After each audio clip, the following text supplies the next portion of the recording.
욥의 의인은 하나님이시라. 원래는 이거 이 제목을 좀 약간 수정하려고 했어요. 욥의 고난과 의인은 하나님이시라라고 하려고 했는데 오늘 이렇게 나왔는데요. 그렇게 아시고 우리 함께 오늘 말씀을 이렇게 보도록 하겠습니다.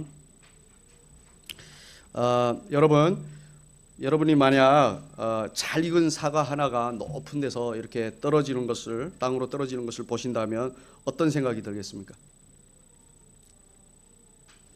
그런 사과를 보면서 서로 다른 생각을 하는 네 사람이 있습니다. 첫 번째 사람은 떨어지는 사과를 보면서 기뻐해요. 왜냐하면 먹고 싶었는데 높은 데 있어서 못했는데 자기에게로 떨어지니까 기쁜 겁니다. 그 사람은 떨어지는 사과를 자기의 욕구를 만족해 주는 것으로 보아요. 두 번째 사람은 아이작 뉴턴이라는 사람인데요. 이 사람은 떨어지는 사과를 보면서 질량을 가진 모든 물체는 서로 끌어당기는 힘, 즉 만류 인력의 법칙을 봅니다. 세 번째 사람은 떨어지는 사과를 보면서 인생은 높은 곳으로 올라갔다가 결국은 낮은 곳으로 떨어진다는 인생관을 봅니다. 마지막으로 네 번째 사람은 떨어지는 사과를 보면서 한 알의 사과가 땅에 떨어져 죽어 더 많은 열매를 맺는 것처럼 지극히 높으신 예수가 이 땅에 내려오시어 죽으심으로 셀 수 없이 많은 하나님의 자녀들을 낳는다는 것을 봅니다. 자, 이 네 사람 중에서 누가 떨어지는 사과 하나를 통해 진리를 보는 걸까요? 누굴까요? 네 번째 사람이죠. 그렇죠. 왜냐하면 떨어지는 사과 하나는 누가 창조하셨죠? 하나님께서 창조하셨어요. 창조하신 것에는 반드시 하나님께서 계획하신 뜻이 담겨져 있어요. 그 뜻이 바로 예수 그리스도가 이 땅에 오시어 십자가에서 죽으심으로 죄와 사망 가운데 있는 사람들을 구원하시는 것이기 때문입니다. 이런 하나님의 뜻을 다른 말로 진리라고 합니다. 그 진리를 떨어지는 사과 하나를 통해 본다면 그는 자기를 그렇게 자녀로 낳으신 하나님을 그 사과 하나로 보는 거나 마찬가지예요. 여러분, 우리는 우리에게 주어진 우리의 인생도 이렇게 하나님을 보는 인생으로 여겨야 합니다. 그래서 잘 먹고 잘 살고 어떤 지식이나 인생관을 배우는 것으로만 여기지 말고 떨어지는 사과를 통해 하나님의 뜻을 안 마지막 사람처럼 우리도 우리에게 주어진 이 인생을 통해서 이 인생을 창조하신 하나님과 그분의 뜻을 보아야 하는 것이에요. 하나님을 보는 인생을 어떤 인생이라고 하는지 아십니까? 온전하고 완성된 인생이라고 해요. 그리고 하나님을 보는 인생은 바로 영생을 얻은 인생인데, 영생은 이 인생의, 우리 인생의 궁극적인 뭐죠? 목적이고 완성이잖아요. 당연히 그래서 하나님을 아는 인생을, 하나님을 보는 인생을 당연히 온전하고 완성된 인생이라고 하는 거예요. 그런데 문제는 사람은 절대로 스스로 자기 인생으로 하나님을 볼 수 없습니다. 그렇잖아요. 우리 다 그렇잖아요. 우리 인생을 가지고 하나님 보나요? 못 보잖아요. 사실 하나님은커녕 자기 자신도 제대로 볼 수 없어요. 그래서 하나님께서 우리에게 말씀이라는 것을 주신 것입니다. 예를 들어 여러분 지금 여러분 스스로 여러분의 얼굴을 볼 수 있나요? 못 보죠. 만약에 본다면 여러분 눈이 여기에 달려 있어야 돼요. 밖에, 몸 밖에 있어야만 우리의 얼굴을 볼 수 있는 겁니다. 마찬가지로 우리는 하나님께 주신 이 말씀을 거울 삼아 우리의 인생을 보고 또 이 인생을 창조하신 누구를 보아야 되는 거죠? 하나님을 보는 거예요. 그리고 하나님의 뜻을 보아야 되는 겁니다. 오늘 욥기의 말씀도 그렇습니다. 우리는 이 말씀을 통해 우리의 인생과 이 인생의 주인이신 하나님의 뜻을 보아야 돼요. 그렇게 성경 말씀을 읽어야 제대로 읽는 겁니다. 자, 그러면 우리 함께 오늘 말씀을 그렇게 보도록 하겠습니다. 오늘 말씀에 욥이라는 사람이 나오는데요. 이 사람이 2절에서 하나님에 대해 말합니다. 우리 함께 읽겠습니다. 주께서는 못하실 일이 없사오며 무슨 계획이든지 못 이루실 것이 없는 줄 아오니. 아멘. 욥은 여호와 하나님을 못하시는 일이 없으시는 분이라고 합니다. 그렇죠. 하나님은 무엇이든지 하실 수 있는 전능자입니다. 자, 그러면 하나님은 어떤 일까지 하실 수 있을까요? 네, 우리가 상상하지 못하는 수많은 일들을 할 수 있어요. 그런데요, 우리는 그 많은 일들 중에서 오직 우리에게 관계된 일만 관심이 있어요. 그렇죠? 그래서 말씀드립니다. 하나님은요, 사람이 가장 바라지 않는 일도 하실 수 있습니다. 자, 그러면 사람이 가장 바라지 않는 일이 무엇일까요? 여러분이 가장 바라지 않는 일이 뭐예요? 네, 사람이 가장 바라지 않는 일들이 오늘 말씀에 나오는 욥이라는 사람에게 한 번에 다 일어나는데요. 그 일들을 알려면 1장부터 읽어야 되는데 시간이 많지 않은 관계로 제가 간단히 설명해 드리겠습니다. 간단하지 않아요. 좀 긴데 설명하면서 이렇게 하기 때문에 조금 길지만 여러분 함께 우리 보도록 하겠습니다. 욥이라는 사람을 1장 1절에서 이렇게 소개합니다. 그는 온전하고 정직하며 하나님을 경외하는 사람이라고 합니다. 그런 그에게는 아들 7과 딸 3명이 있었고요. 많은 양과 소 같은 재산도 있었어요. 욥은 늘 자녀들이 혹시 마음으로라도 하나님께 죄를 지을까 봐 매일 자녀들을 성결하게 하고 그 자녀들을 위해서 제사를 드려요. 번제를 드립니다. 정말 흠이 없는 사람이에요. 마음으로라도 죄를 지을까 봐 맨날 그 제사를 드린다니 이게 대단한 거 아닙니까? 그래서 하나님은 그를 의인으로 이 세상에서 유일하게 악을 떠난 자라고 불러주십니다. 이 세상에 인간 중에 유일하게 악을 떠난 자라고 하나님이 불러주신다는 건 이건 정말 대단한 거예요. 그런데요, 하나님께서 부리시는 영들 중에 하나인 사탄이 하나님께서 그렇게 욥을 의롭다고 칭찬하시니 그건 하나님께서 그에게 재산이고 자녀고 뭐고 다 주셔서 그런 거라고. 만약에 그것들을 다 거둬가시면 욥은 분명히 하나님을 욕할 거라고 합니다. 욥이 하나님을 경외하는 것이 무엇 때문에요?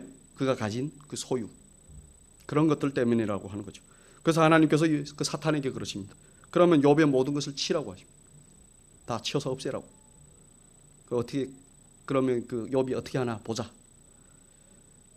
그런데요, 욥의 몸만 건드리지 말라고 하죠. 여기서 잠시 짚고 넘어가야 될 것이 있는데, 여러분, 사탄 마귀는요, 하나님께서 부리는 존재예요. 하나님께서 부리는 존재. 늘 하나님께 반론을 제기하는 존재이긴 하지만 분명한 것은 사탄은 하나님께서 그에게 허락하신 일만 할 수 있는 존재라는 겁니다. 하나님께서 허락하지 않은 일은 어떻게 하죠? 못하는 거예요, 사탄은. 그래서 우리가 때로 이 사탄이 우리를 공격하지, 아무 때나 사탄이 우리를 그럴 수 없어요. 예수 믿는 우리를 뭐라고 부르죠? 하나님의 자녀. 우리는 누구보다 높죠? 사탄보다 높이에 있어요. 높은 곳에. 그런 사탄이 우리를 건드릴 수 있나요? 없어요. 그래서 우리는 사탄을 두려워할 필요가 있을까요? 없을까요? 두려워할 필요가 없습니다. 왜냐하면 하나님의 자녀가 된 우리의 신분이 사탄 마귀보다 높이에 있다는 걸 꼭 기억하시기 바랍니다. 그러니 우리를 건드릴 수 없어요. 아무튼 그렇게 사탄은 하나님께서 허락하신 대로 욥의 모든 것을 쳐요. 처음에는 그 많던 재산을 다 치고요. 그리고 다음은 자녀들을 다 죽입니다. 하루아침에 모든 재산과 자녀를 다 잃은 겁니다. 만약에 이런 일이 우리에게 일어난다면 우리는 어떻게 할까요? 하나님을 원망할 거죠. 그렇죠? 원망하지 않을까요? 원망하죠. 자, 그러면 욥은 원망했을까요? 예, 그 사실을 1장 20절부터 22절까지에서 나오는데 우리 함께 읽겠습니다. 욥이 일어나 겉옷을 찢고 머리털을 밀고 땅에 엎드려 예배하며 이르되 내가 모태에서 알몸으로 나왔온즉 또한 알몸이 그리로 돌아가올지니라. 주신 이도 여호와시요 거두신 이도 여호와시오니 여호와의 이름이 찬송을 받으실지니이다 하고 그 이 모든 일에 욥이 범죄하지 아니하고 하나님을 향하여 원망하지 아니하니라. 하루아침에 자녀와 재산 모두를 잃고도 하나님을 원망하지 않고 오히려 뭐하죠? 찬송하고 예배합니다. 정말 대단하죠. 그런데 사탄은 거기서 멈추지 않습니다. 하나님께 아까 치지 말라고 하신 욥의 몸도 치면 욥은 하나님을 욕할 거라고 해요. 그래서 하나님께서 그럼 욥의 몸을 치라고 합니다. 그러나 욥의 생명은 건드리지 말라고 해요. 그래서 사탄이 욥의 건강을 치죠. 종기가 온몸에 나는데요. 이게 가려운 게 정말 끝이 없어요. 아무리 긁어도 이 가려움은 없어지지 않습니다. 그런 욥을 보고 욥의 아내가요 그럽니다. 하나님을 욕하고 죽으라고. 그리고는 욥을 떠나요. 이런 상황에서 욥이 하나님을 원망했을까요? 안 합니다. 2장 10절을 보시면 그렇게 말하면서 떠나는 아내에게 이렇게 말해요. 우리 함께 읽겠습니다. 그가 이르되 그대의 말이 한 어리석은 여자의 말 같도다. 우리가 하나님께 복을 받았은즉 화도 받지 아니하겠느냐 하고 이 모든 일에 욥이 입술로 범죄하지 아니하니라. 정말 대단하죠.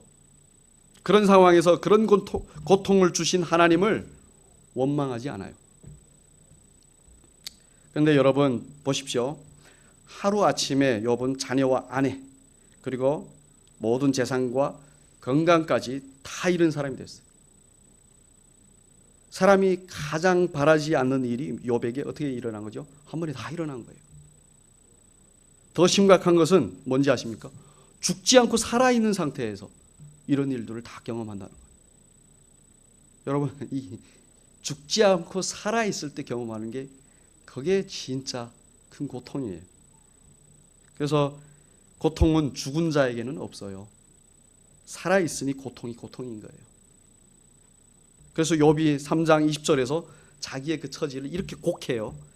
어찌하여 고난당한 자에게 빛을 주셨으며 마음이 아픈 자에게 생명을 주셨는고 이러한 자는 죽기를 바라도 오지 아니하고요 땅을 파고 숨긴 보배를 찾음보다 죽음을 구하는 것을 더하다가 무덤을 찾아 얻으면 심히 기뻐하고 즐거워하나니.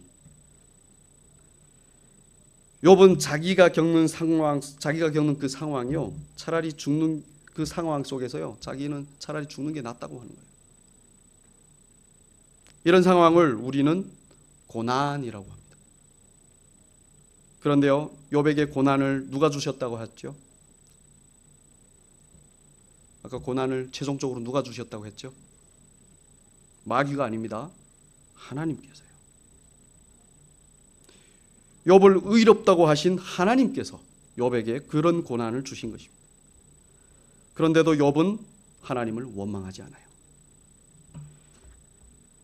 그런데 여러분 욥이 받는 이 고난은요 사실 욥이 뭘 잘못해서 받는 고난이 아닙니다.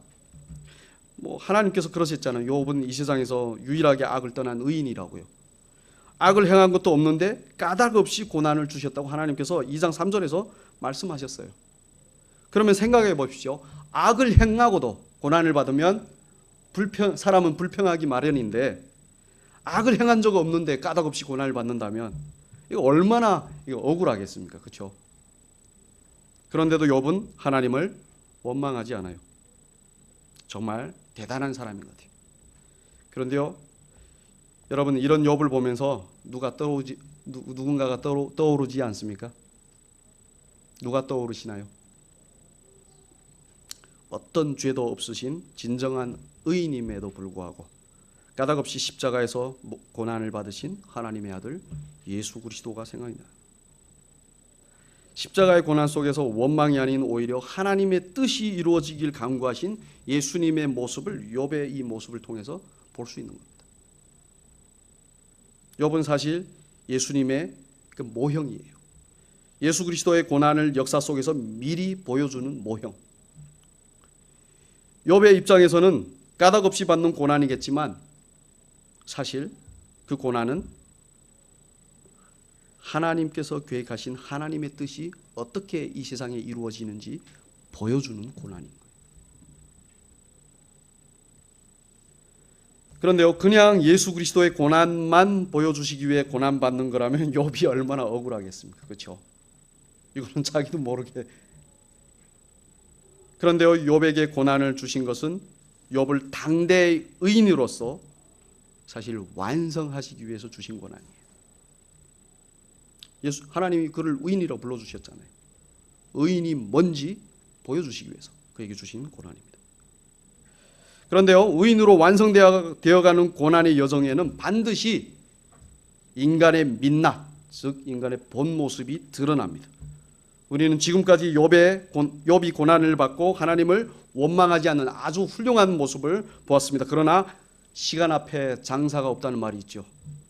3장부터 읽어보시면 아시겠지만 시간이 지남에 따라 욥의 진짜 모습이 드러나죠. 욥은 자기를 위로하러 온 친구들에게 자신의 억울함을 온갖 고상한 말로 포장하여 말하는데 사실 자기가 받은 고난에 대한 억울함을 호소하는 거예요. 자기는 죄 지은 것이 없는데 하나님께서 자기를 괴롭게 한다고 합니다. 모든 것에 하나님 탓을 해요. 이는 자기가 하나님보다 더 의롭다고 하는 거나 마찬가지입니다. 그런데요, 그런 욥의 말을 듣던 친구들이 가만히 있지 않아요. 세 친구인데요, 3명의 친구가 있는데 욥에게 욥이 그러죠. 나는 죄 지은 것이 없는데 하나님께서 나를 이렇게 괴롭게 한다. 그러니까 그러면 죄 지은 것이 없는데 하나님께서 너를 그렇게 괴롭게 하실 이유가 없다. 너는 반드시 죄를 지었기 때문에 이렇게 벌을 받는 거다. 그런 친구들의 말에 당연히 욥은 또 반박을 합니다. 나는 죄가 없다. 하나님이 나를 괴롭게 한다. 이렇게 나는 죄가 없다. 너는 죄 있다. 하나님 그런 하나님 아니다. 아니면 하나님 그렇다. 이런 대화가요 얼마나 이어지는지 아십니까? 욥기 3장부터요 시작하여 37장까지 계속 이어집니다. 정말 맨날 며칠을 밤새 가면서 욥과 그 세 친구가 논쟁을 해요. 그걸 가지고. 그런데 이들의 대화의 수준을 보면요 모든 것을 통달한 학자들 같아요. 대단한 철학자들 같아요. 진짜 제가 보면서 이 세상에 3대 종교 있죠. 그 종교 창시자들 같아요. 정말 별의별 심오한 말로 화려한 말로 서로 하나님은 이런 분이다 저런 분이다. 욥은 나는 죄 없다. 그리고 그들은 너는 죄 있다. 끝없이 논쟁합니다. 들어보면 다 맞는 말 같아요. 그런데요 그런 그들의 논쟁이 끝납니다. 언제 끝나는지 아십니까? 38장 1절 보시면 하나님께서 오시어 폭풍 가운데서 욥에게 말씀하심으로 끝나요. 맨날 며칠 끝날 것 같지 않았던 그 논쟁이 하나님이 나타나시니 그냥 끝나버리더라고요. 여러분 이 세상의 모든 옳고 그름의 논쟁은요 하나님이 오시어 말씀하시면 다 끝나버리게 돼 있어요. 우리 가운데 있는 모든 논쟁 하나님께서 우리에게 오시어 말씀해버리시면 그냥 어떻게 될까요? 끝나버리는 거예요. 사람들은 서로 자기 말이 옳다고 서로 자기 주장이 진리라고 서로 소리 높여 열심히 논쟁하지만 진짜 진리이신 하나님께서 오시어 말씀하시면 그 모든 것들이 다 의미 없음으로 알게 됩니다. 이 세상에 있는 모든 대단한 사람들이 말과 학문들은요 모두 절대 진리이신 하나님 앞에만 가면 다 의미 없는 것들로 그 실체가 드러나게 돼 있어요. 그래서 이 세상의 모든 논쟁 그게 뭐죠? 우리가 하는 근심, 걱정, 염려, 주장하고 고집하는 그 모든 것들 하나님 앞에 서기만 하면 다 끝나버리는 거예요. 우리 안이 그렇잖아요. 온갖 것들이 가득하잖아요. 그게 우리 안에 있는 논쟁들입니다. 그런데 그런 것들은요 하나님 말씀이 선포됨과 동시에 이제 끝난다는 거예요. 마치 폭풍 소리에 이 세상의 모든 폭풍 소리가 하도 크니까 이 세상의 모든 소리가 어떻게 되죠? 잡혀먹히는 그 폭풍 소리에 잡혀먹히는 것처럼 하나님의 말씀이 제대로 우리 안에 들어오면 우리의 안을 시끄럽게 하는 그 온갖 것들은 쥐 죽은 듯이 다 잠잠할 거예요. 만약에 여전히 우리 안이 시끄럽다면 그것은 아직 하나님의 말씀이 우리 안에 충만히 선포되지 않았다는 거예요. 그래서 여러분 절대 평안은요 우리 안에 있는 모든 잡다한 소리들이 하나님의 말씀에 의해서 다 잡혀 먹힐 때 비로소 있는 거예요. 만약에 하나님의 말씀이 없으면 우리 안은 정말 복잡한 시장통 같을 겁니다. 시끄러워요. 그렇잖아요. 맨날 오만 가지로 이게 돌아가잖아요. 자 그렇게 논쟁하는 욥과 친구들 앞에 하나님께서 38장에서 나타나셔 말씀하시는데 하나님은 논쟁을 욥과 친구들이 했잖아요. 그런데요, 욥에게만 말씀하세요. 그런데 왜 오직 욥에게만 말씀하실까요? 네, 하나님께서 인정하신 사람은 오직 누구라는 거죠? 욥이라는 거예요. 욥뿐이라는 겁니다. 욥이 아무리 그런 하나님을 탓했어도 누굴 찾으시죠? 하나님이 욥만 찾으시죠. 우리 인생 가운데 우리가 예수 믿고 의인이 되었잖아요.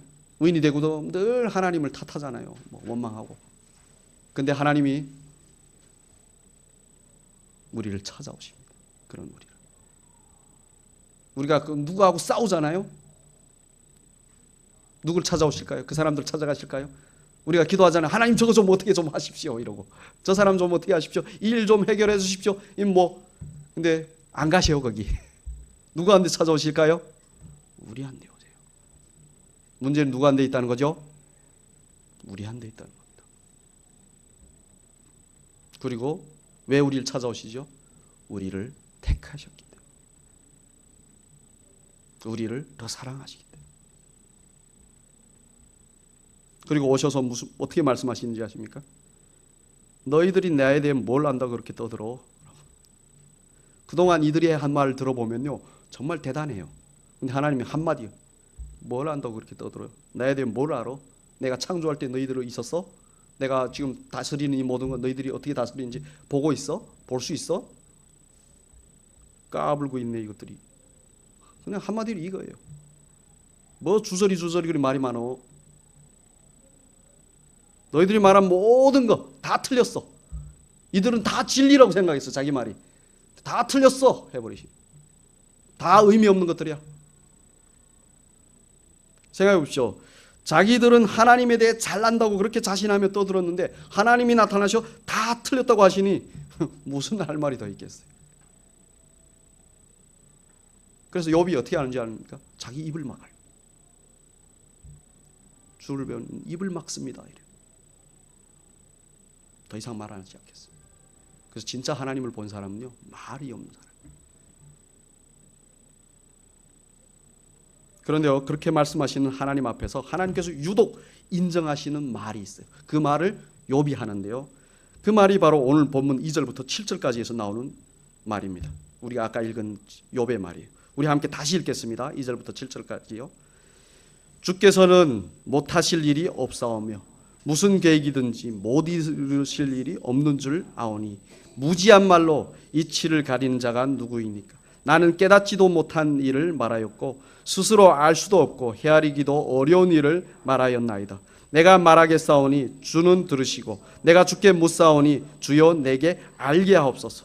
내가 주께 대하여 귀로 듣기만 하였사오나 이제는 주를 눈으로 배웠나이다. 그러므로 내가 스스로 거두어드리고 티끌과 재 가운데서 회개하나이다. 여호와께서 욥에게 이 말씀을 하신 후에 여호와께서 대만 사람 엘리바스에게 이르되 내가 너와 내 두 친구에게 노하나니 이는 너희가 나를 가리켜 말한 것이 내 종 욥의 말같이 옳지 못함이니라. 아멘. 욥이 한 말이 뭐죠? 2절에서 하나님 모든 것을 다 할 수 있다. 하나님은 모든 계획을 다 이루실 수 있는 분이다. 이 말에는 욥이 하나님의 주권을 어떻게 한다는 거죠? 인정한다는 거예요. 자기의 모든 것이 하나님의 주권에 있다는 걸 인정하는 거예요. 그러니까 나는 의롭고 나는 아무렇지 않았는데 하나님이 날 괴롭힙니다. 이건 뭐죠? 주권이 어디에 있는 거죠? 여전히 나에게 있는 거예요. 이게 아니구나. 하나님께 다 그 주권을 올려드리는 거죠. 자기에게 주신 고난을 하나님께서 당신의 계획을 이루시기 위해서 주신 거라고 말해버리는 거예요. 그리고 3절에서 하는 말이 자기는 아무것도 모르면서 말을 했다고. 그래서 이제는 하나님께 물을 테니 말씀하여 알게 해달라고 합니다. 나는 아무것도 모르네요. 하나님 말씀해 주셔야 제가 알 수 있습니다. 그리고 4절에서 말하는 거예요. 그리고는 5절과 6절에서 귀로만 듣던 하나님을, 우리 옛날에는 다 귀로만 들었어요. 하나님을 어떻게 말하죠? 눈으로 배웠다. 눈으로. 내가 말한 모든 것을 어떻게 하겠다는 거죠? 거두어드리고, 내가 지금까지 말한 거 다 의미 없네요. 다 거두어드리고, 다 취소해버리고, 다 틀렸다고 해버리는 거예요. 그리고 티끌과 재 가운데서 뭐라고 하죠? 회개합니다. 욥이 말한 모든 것을 종합하여 간단히 말하면 이렇습니다. 모든 것이 하나님의 계획 가운데 있는데 나는 아무것도 모르면서 온갖 말을 했습니다. 이제는 내 말이 아닌 하나님의 말씀을 듣겠습니다. 그런데 듣기만 하던 하나님을 이렇게 배우니 제가 할 일은 회개뿐입니다 라고 하는 거예요. 이게 욥의 말을 7절을 보시면 하나님께서 뭐라고 하시죠? 옳다고 하시죠. 그래서 7절 다시 보시면 욥의 친구들의 한 말을 다 틀렸다. 욥의 한 말이 옳다. 그 말처럼 너희들이 하지 않았다. 그래서 그 친구들한테 노하시죠. 이 말씀인즉 이제 금방 욥이 한 말만, 그 욥이 이제 금방 2절부터 6절까지 한 말만 옳다는 것이. 그렇습니다, 여러분. 사람이 하나님 앞에서 해야 하는 가장 옳은 말이 바로 이거예요. 제가 하나님에 대해 아무것도 모르면서 그동안 참 많이 말했네요. 그리고 살았네요. 하나님 정말 잘못했습니다. 저의 이런 죄를 진심으로 회개합니다 라는 말뿐이에요. 이 말만 하나님께서 인정하시는 말이라는 거예요. 하나님 잘못했습니다. 회개합니다. 이 말만 하나님께서 인정하신다는 거예요. 예전에 제가 신앙생활을 금방 시작할 때 어떤 할머니에게, 권사님이에요. 와, 그 신앙이 참 깊어 보였어요. 그래서 찾아가서 조언을, 기도를 어떻게 합니까, 할머니? 그랬더니 할머니가 하는 말이 있죠. 그냥 잘못했습니다 하는 거야. 근데 그 말 들으니까 너무 재미없는 거예요. 이건 뭐 심오하지도 않고 뭐 멋있지도 않는 거예요. 뭐 기도가 이래. 그런데 제가 신앙생활을 하면 할수록, 하나님에 대해서 알면 알수록 이 기도만 나와요. 하나님 잘못했습니다. 하나님 죄송합니다.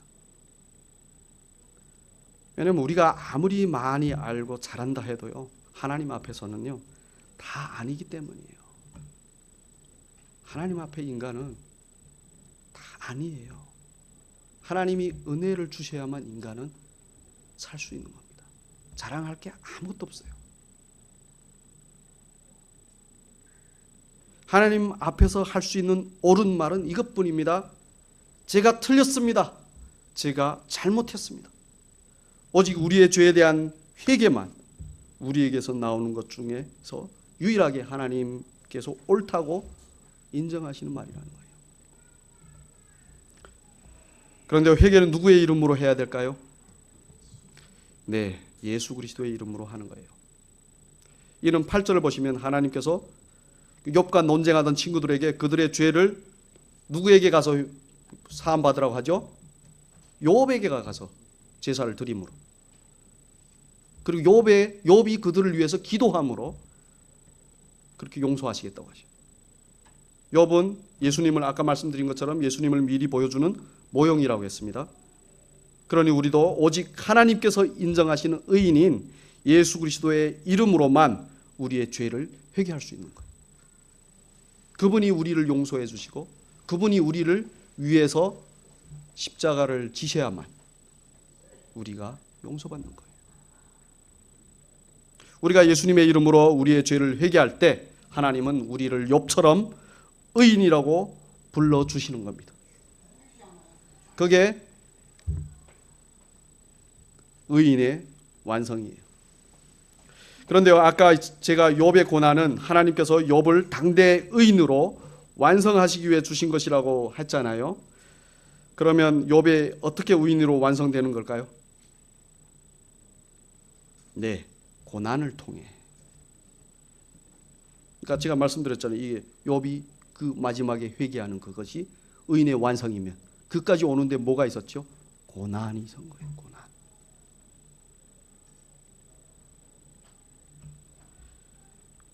고난을 통해 자기는 아무것도 아니고 오직 하나님만 진짜라는 사실을 알아서 하나님을 절대적으로 의지하는 것이 바로 의인으로의 완성의 그 여정이라는 거예요. 완성입니다.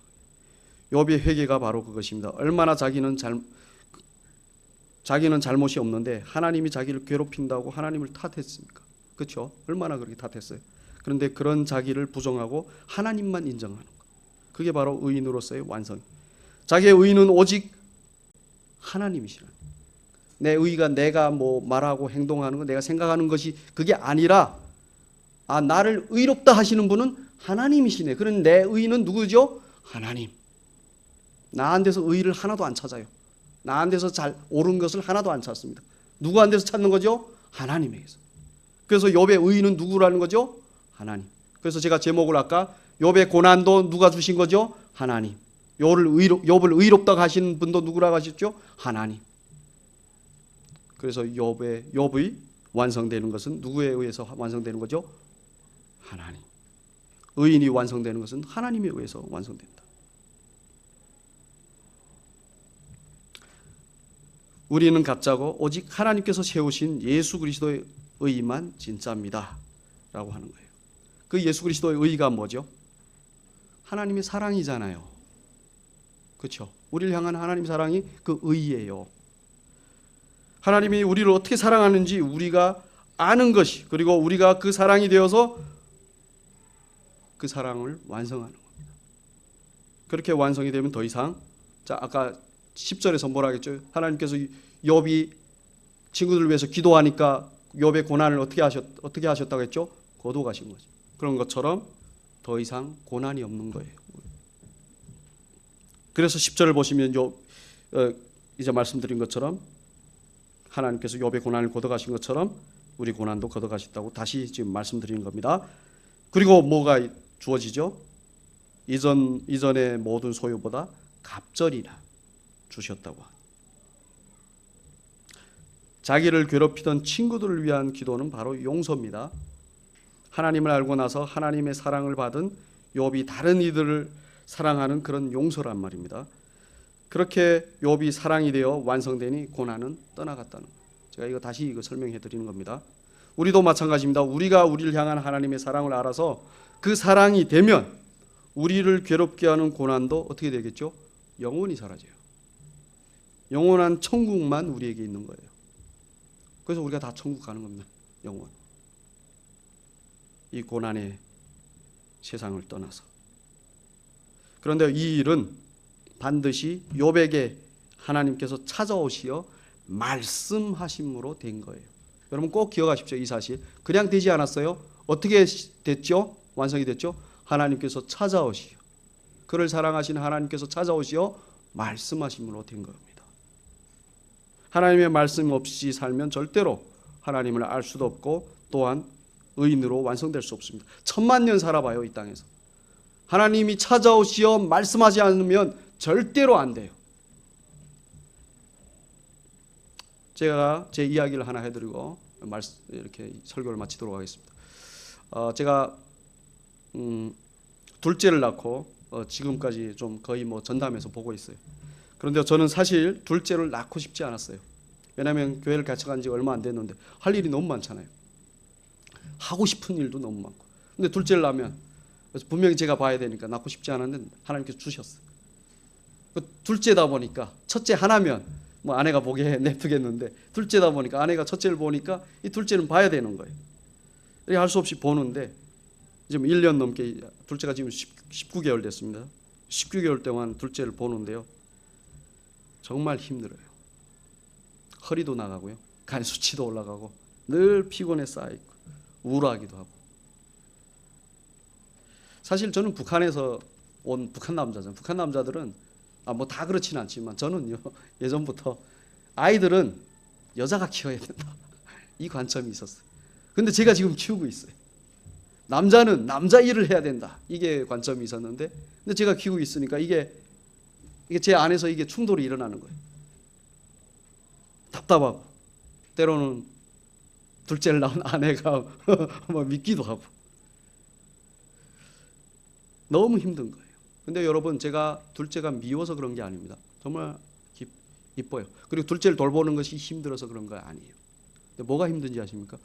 오직 이 아이만 바라보고 있어야 된다는, 이 아이만 바라보고 지키고 앉아 있어야 된다는 게 너무 힘든 거예요. 다른 것을 못하고, 하고 싶은, 교회를 위해서 하고 싶은 게 너무 많은데 못하니까 그게 너무 힘든 거예요. 그리고 힘들어하면서 푸념하고 어느 날 앉아 있는데 하나님께서 제게 이런 말씀해 주셨어요.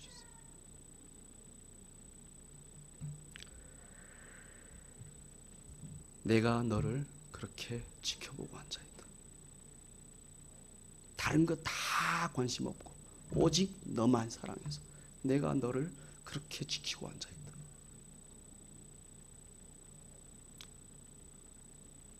그렇습니다, 여러분. 하나님께서는 여러분도 그렇게 지키고 계세요. 눈동자와 같이 오직 우리에게만 관심을 가지고 우리만 지키고 계시는 거예요. 왜냐하면 하나님에게 가장 소중한 존재가 누굴까요? 우리이기 때문에. 하나님이 가장 사랑하는 존재가 누굴까요? 바로 우리이기 때문이에요. 우리 인생이 고난이 오면 이렇다 저렇다, 사람들하고 이 세상에 비교하면 이렇다 저렇다, 우리는 늘 말이 많아요. 그렇지만 그거와 상관없이 하나님은 늘 우리만 지켜보고 계세요. 그게 하나님이 우리를 사랑하시는 방식이에요. 고난은 마치 광야와 같습니다. 어두운 밤 같아요. 정말 힘들어요. 내가 원치 않는 곳에 있는 거예요. 내가 원치 않는 일들이 나한테 일어나는 거예요. 오히려 죽고 싶어요. 그런데요, 기억하십시오. 우리를 사랑하신 하나님께서 우리와 함께 하신다. 우리를 지켜보고 계신다는 사실을 기억하십시오. 그분이 함께 하신다는 기억하시면 이 고난은 나쁜 것일까요? 나쁜 것이 아닐까요? 나쁜 것이 절대로 아닙니다. 이 사실을 말씀으로 알기를 진심으로 바랍니다. 말씀이 없으면, 하나님이 말씀하시지 않으면 우리 어떻게 알아요? 늘 고난이 나쁜 거예요. 만약에 그런데 이게 나쁘지 않고 진짜 하나님이 나를 온전히 완성해가는 어떤 과정, 하나님 나를 정금같이 만드시는 그 과정이라고 우리가 알아버리면 더 이상 이 고난은 나쁜 것이 아닙니다. 고난을 주는 사람들도 더 이상 원수들이 아니에요. 오히려 감사해야죠.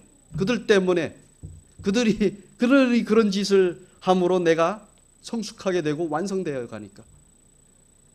그래 그들을 감사하는 오히려. 그래서 원수를 사랑할 수 있는 거예요. 이 진리를 아니까. 하나님의 그 사랑을 받으니까. 오늘 전한 말씀대로 이렇게 시를 쓴 노래가 있는데, 시를 쓴 게 있는데 광야를 지나면 이게 노래로 나왔어요. 그래서 우리 함께 찬양하도록 하겠습니다.